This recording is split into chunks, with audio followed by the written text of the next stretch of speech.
அன்புக்குரியவர்களே, உங்கள் எல்லாரையும் ஆண்டவர் இயேசு கிறிஸ்துவனுடைய திருப்பெயராலே நான் வாழ்த்துகிறேன். நம்முடைய தாயும் தந்தையுமாகிய கடவுளாலும் நம் மீட்பர் இயேசு கிறிஸ்துவினாலும் நமக்கு அருளும் அமைதியும் உண்டாவதாக.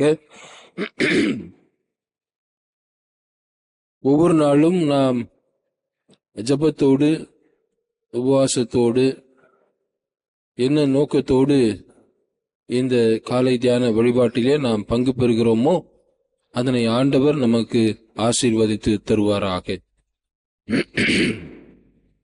இந்த நாளிலே நாம் சிந்திக்க இருக்கின்ற தலைவர் யோசேப்பு. புதிய ஏற்பாட்டில் மரியாளின் கணவராக இயேசுவின் தந்தையாக சொல்லப்படுகிற யோசேப்பு என்பவராவார். இவருக்கு மன ஒப்பந்தம் ஆகியிருந்ததே தவிர திருமணம் நடைபெறவில்லை. மரியாளை அவருக்கு நிச்சயம் செய்திருக்கிறார்கள். இப்படி இருக்கிற சூழலில் அவர் ஒரு செய்தியை கேள்விப்படுகிறார். மரியா திருமணத்திற்கு முன்பாகவே கருவுற்றிருக்கிறார் என்கின்ற செய்தியை கேட்டவுடன் பெரும் அதிர்ச்சி. சரி, என்ன செய்வது? அவரை ரகசியமாக தள்ளிவிடலாம் என்று எண்ணி அவர் சிந்தித்துக் கொண்டிருக்கிற போதுதான் காபிரியேல் தூதர் அவருக்கு ஒரு செய்தியை சொல்லுகிறார். நீ அவரை தள்ளிவிட வேண்டாம், அவரை ஏற்றுக்கொள். அவரிடத்தில் உற்பத்தியாகி இருப்பது தூய ஆவியாரால் உற்பத்தியாகி இருக்கிறது என்று அவருக்கு கனவில் தோன்றி அவருக்கு ஆலோசனை சொல்லுகிறார். இந்த ஆலோசனையை கேட்டு ஏற்று அதன்படி அவர் நடக்கிறார். இப்படி காபிரியேல் தூதனுடைய ஆலோசனையை கேட்டு அதன்படி நடந்ததால் இயேசுவை பெற்றெடுக்கிறார்.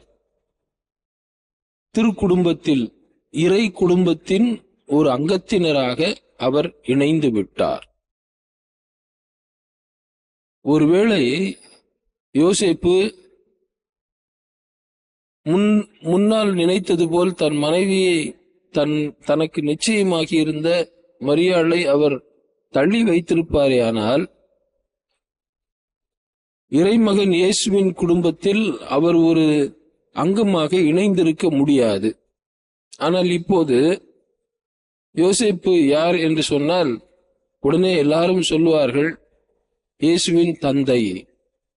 மரியாளின் கணவர் அப்படின்னு சொல்றதை காட்டிலும் இறைமகன் இயேசுவின் தந்தை என்று சொல்லுவார்கள். அப்படி இறை குடும்பத்தில் இணைக்கப்பட்ட ஒரு நபராக இந்த யோசேப்பு திகழ்கிறார். இதை தியானிக்கின்ற போது எனக்குள்ளாக ஒரு கேள்வி எழுந்தது.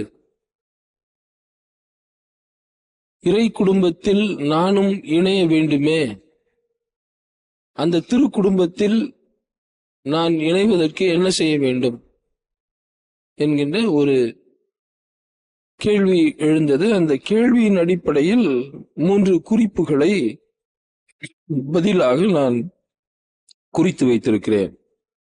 யார் இறை குடும்பத்தில் இணைய முடியும்?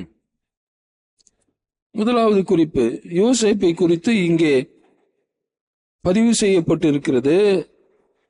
மத்தேயு 1ஆம் அத்தியாயம் 19ஆம் வாக்கியத்தில் அவர் கணவர் யோசேப்பு நேர்மையாளர், a righteous person.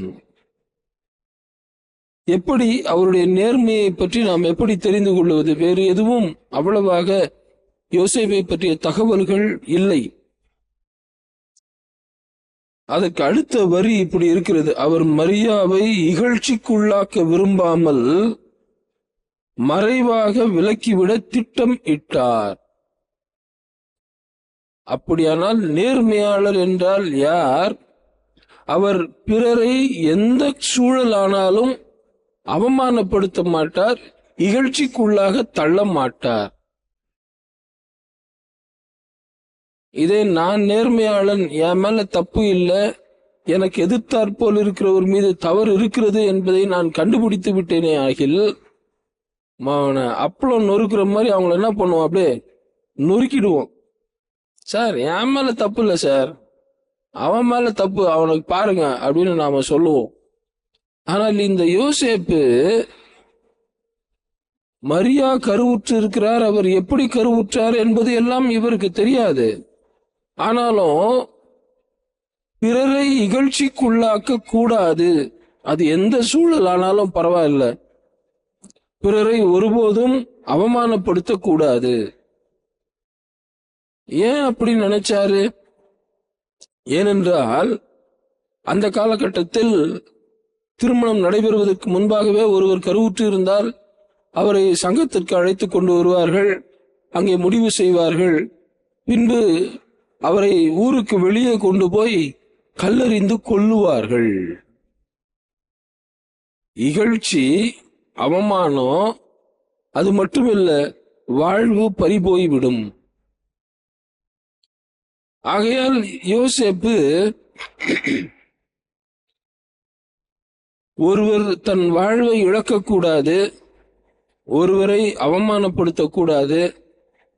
ஆகவே நாம் மறைவாக அவரை விலக்கிவிடலாம் என்று அவர் திட்டமிடுகிறார்.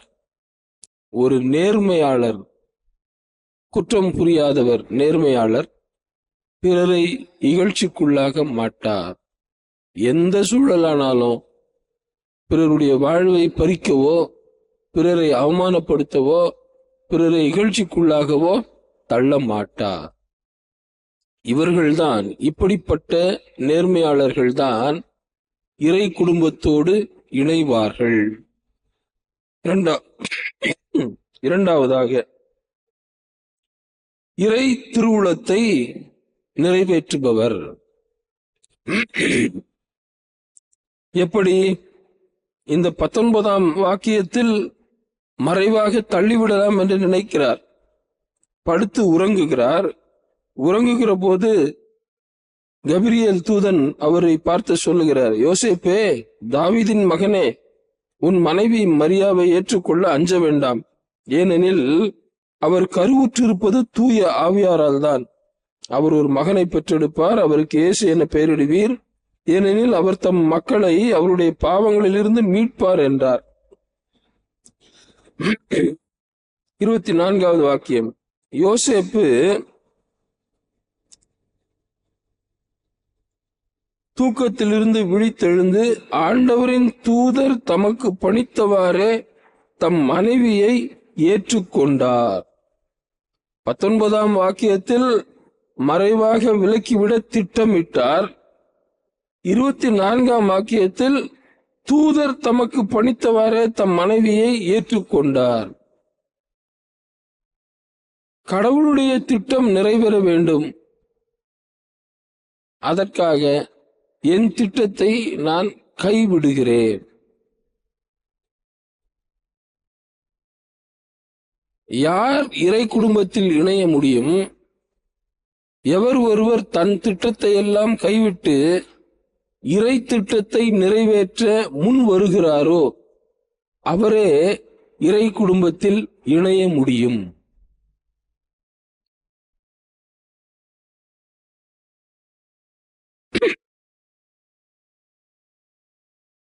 இறை திட்டம் நிறைவேற வேண்டுமே ஆனால் இங்கே யோசேப்பு பல்வேறு அவமானங்களை ஏற்க வேண்டும். என்ன ஏற்க வேண்டும்? எல்லாரும் அவரை கேலி கிண்டல் செஞ்சிருப்பாங்க. என்னடா டே, யாருக்கோ கருவுற்று வந்திருக்கிறார், அவருக்கு போய் இனிஷியல் போடுறதுக்காக நீ போய் திருமணம் பண்ணிக்க போறியா என்று எல்லாம் பேசியிருப்பார்கள்.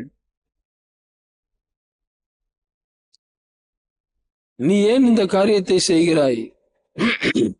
தாவீதின் வம்சத்திலே வருகிறாயே, தாவீதினுடைய பெயரை கெடுப்பதற்காகவா நீ இப்படி செய்கிறாய் என்று எல்லாம் அவரை ஏசி இருப்பார்கள். நாம் பல நேரங்களில் மரியாள் மட்டும்தான் அவமானத்தை ஏற்றிருப்பார் என்று நாம் நினைக்கிறோம். இயேசுவின் பிறப்பை பற்றி நாம் சிந்திக்கிற போது திருமணம் ஆவதற்கு முன்பாகவே கருவுற்றிருக்கிறார் மரியாள். ஆகவே அவர் பல்வேறு துன்பங்களையும் அவமானங்களையும் பட்டார் என்று நாம் சிந்திக்கிறோம்.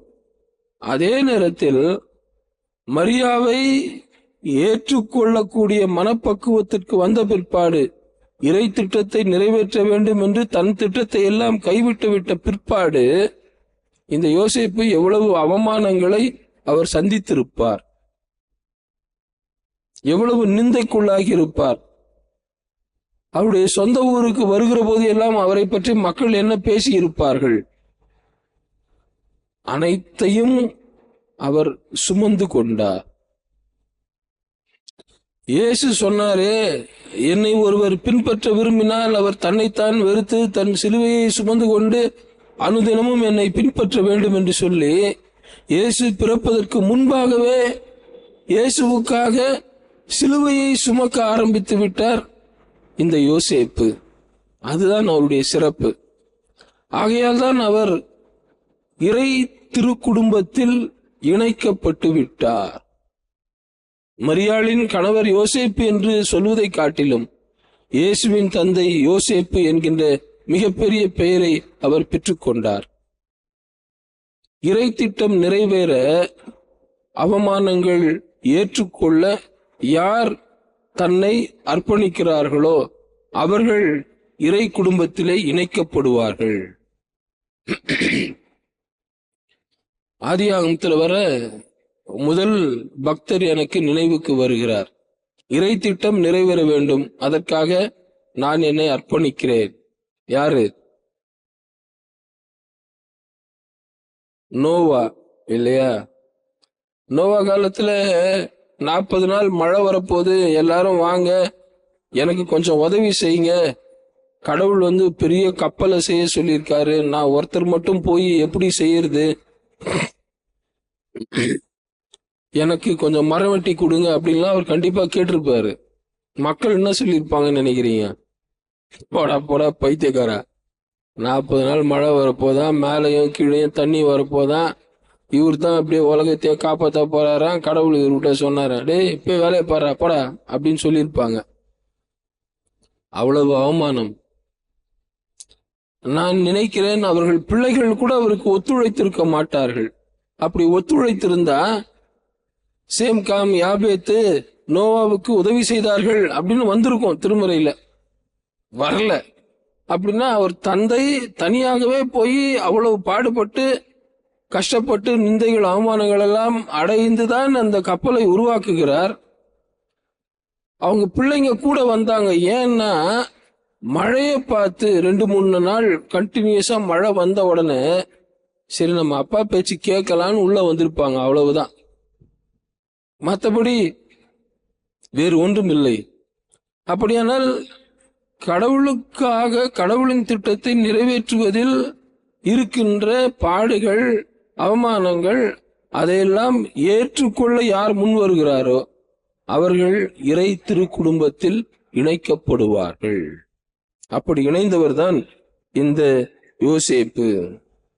மூன்றாவது யார் இறை குடும்பத்தில் இணைக்கப்படுவார்? சுய கட்டுப்பாடு கொண்டவர் தான் இறை குடும்பத்தில் இணைய முடியும். A man who has self control, இல்லையா? 1 அத்தியாயம் 25 வாக்கியம் இப்படி இருக்கிறது. மரியா தன் மகனை பெற்றெடுக்கும் வரை யோசேப்பு அவரோடு கூடி வாழவில்லை. யோசேப்பு அம்மகனுக்கு இயேசு என்று பெயரிட்டார். மகனை பெற்றெடுக்கும் வரை கூடி வாழவில்லை. தம் மனைவிதான், ஆனாலும் அவரோடு அவர் இணையாமல் இருந்தார். ஏனென்றால் தூதன் அவருக்கு ஒரு கட்டளை கொடுத்து விட்டார். இப்போது கருவுற்று இருக்கிறாரே, அது தூய ஆவியாரால் உண்டாயிருக்கிறது, நீ போய் எதுவும் தொல்லை பண்ணாத. பொதுவாக திருமணமாகிவிட்டால் கணவனும் மனைவியும் கூடி வாழ்வதுதான் சிறப்பு.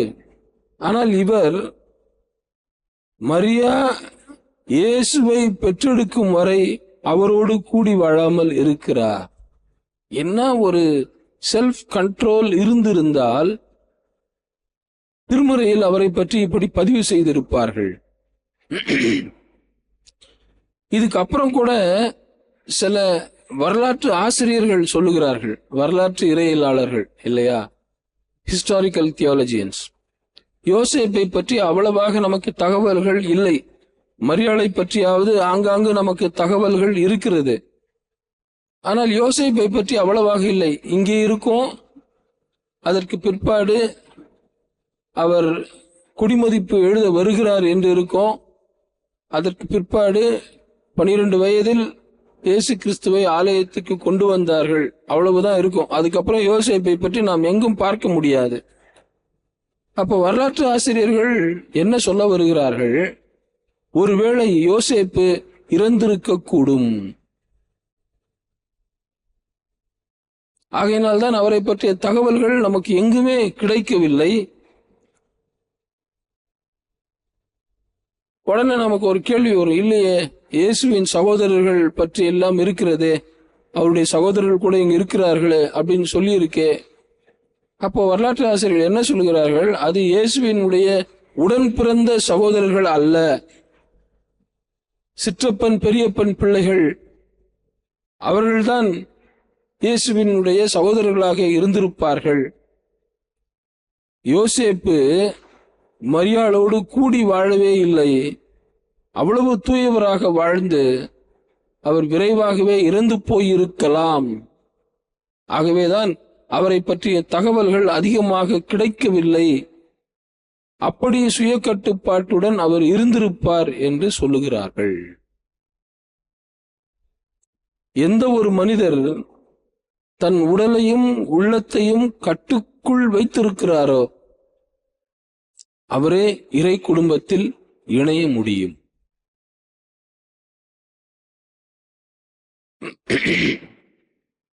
எனக்கு இதை பத்தி யோசிக்கும் போது தாவீதின் மகனேன்னு தான் சொல்லுவாரு. கப்ரியேல் தூதன் அவரை சந்திக்க வருகிற போது, அதாவது கனவில் காட்சி தருகிற போது, 20வது வாக்கியம், அவர் இவ்வாறு சிந்தித்துக் கொண்டிருக்கிற போது ஆண்டவரின் தூதர் அவருக்கு கனவில் தோன்றி, யோசேப்பே தாவீதின் மகனே. அப்போ தாவீது உடலையும் உள்ளத்தையும் கட்டுக்குள் வைத்திருக்க முடியாமல் தான் பத்சேபாளோடு இணைந்து தீயதை செய்து விட்டார். ஆனால் யோசேப்பு சிறப்பானவர். எப்படி? தன்னுடைய உடலையும் உள்ளத்தையும் கட்டுக்குள் வைத்து தன் மகனை பெற்றெடுக்கும் வரை அவரோடு கூடி வாழாமல் இருந்தார். கப்ரியேல் தூதன் எதற்காக வந்து யோசேப்பை சந்திக்க வேண்டும்? ஏனென்றால் தாவீதின் வம்சத்திலே யோசேப்பு பிறந்திருந்தாலும் தாவீதை போல கீழ்த்தரமாக அல்ல, உடலையும் உள்ளத்தையும் கட்டுக்கோப்புடன் வைத்திருக்க முடியாத தாவீதை போல அல்ல, உடலையும் உள்ளத்தையும் கட்டுக்குள் வைத்திருக்கிற இந்த யோசேப்பை தான் மரியாளுக்கு சரியான கணவராக இருக்க முடியும் என்று தீர்மானித்துதான் கப்ரியேல் தூதர் இந்த யோசேப்பை கனவில் தோன்றி, நீ மரியாளோடு சேர்ந்து வாழ், அவரை சேர்த்துக்கொள் என்று சொல்லுகிறார்.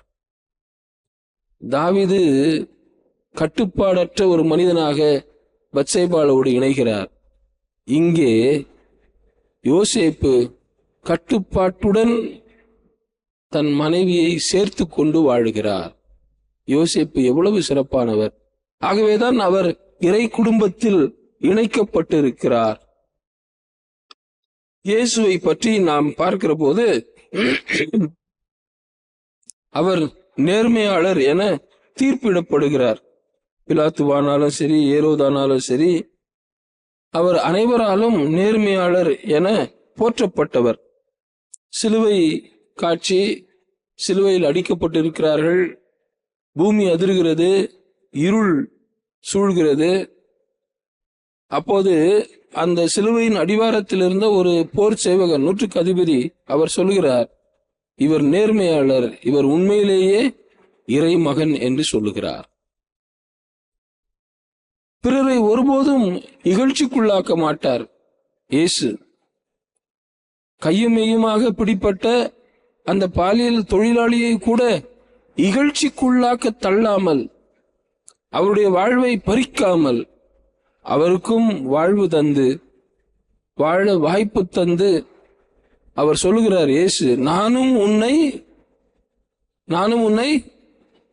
நியாயம் தீர்க்க போவது இல்லை. பாருங்க, இயேசு ஒரு நியாயாதிபதி, அதாவது நீதிமான், நேர்மையாளர். அவர் சொல்றாரு பாவியான பெண்ணை பார்த்து, நானும் உன்னை நீதி தீர்ப்புக்குள்ளாக தீர்ப்பது இல்லை. ஆகையினாலதான் இயேசுவுக்கு யோசேப்பை தந்தையாக இணைத்திருக்கிறார் கடவுள்.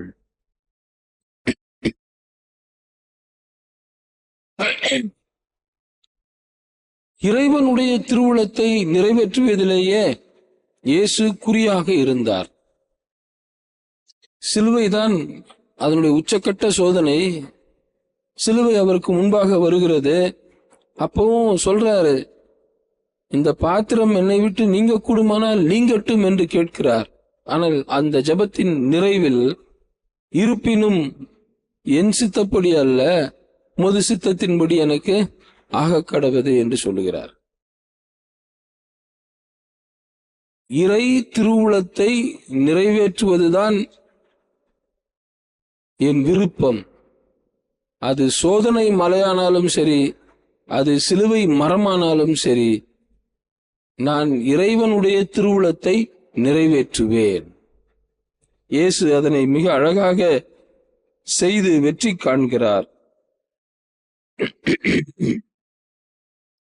சுய கட்டுப்பாட்டுடன் வாழ்ந்தவர் இயேசு கிறிஸ்து.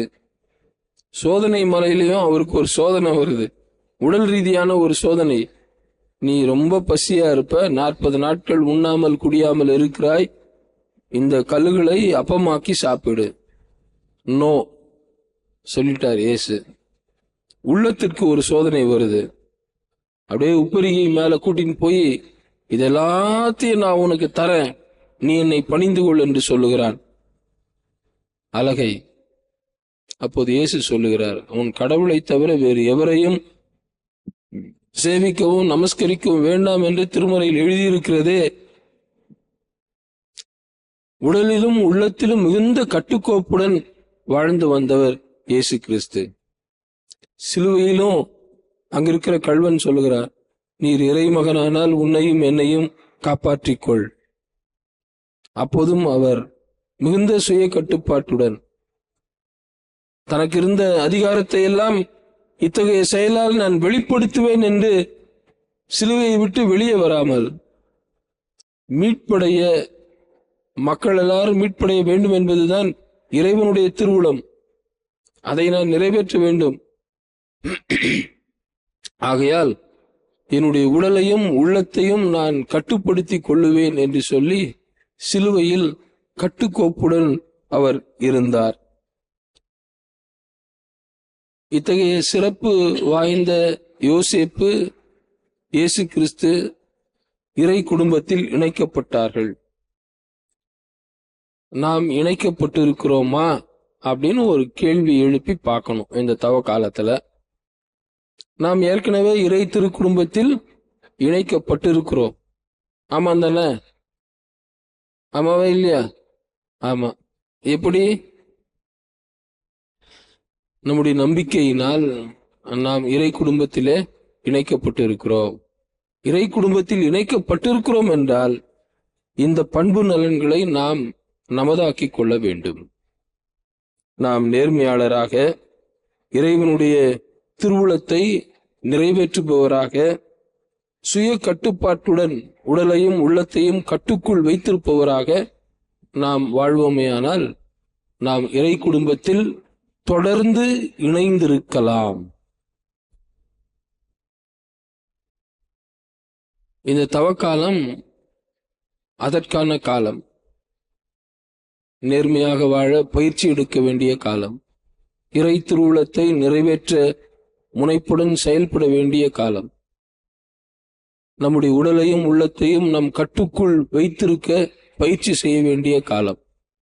இந்த காலங்களை நாம் பயன்படுத்திக் கொள்ளுவோம். இறையருள் நம்மோடு இருந்து நம்மை ஆசீர்வதித்து வழிநடத்துவதாக. ஆமென்.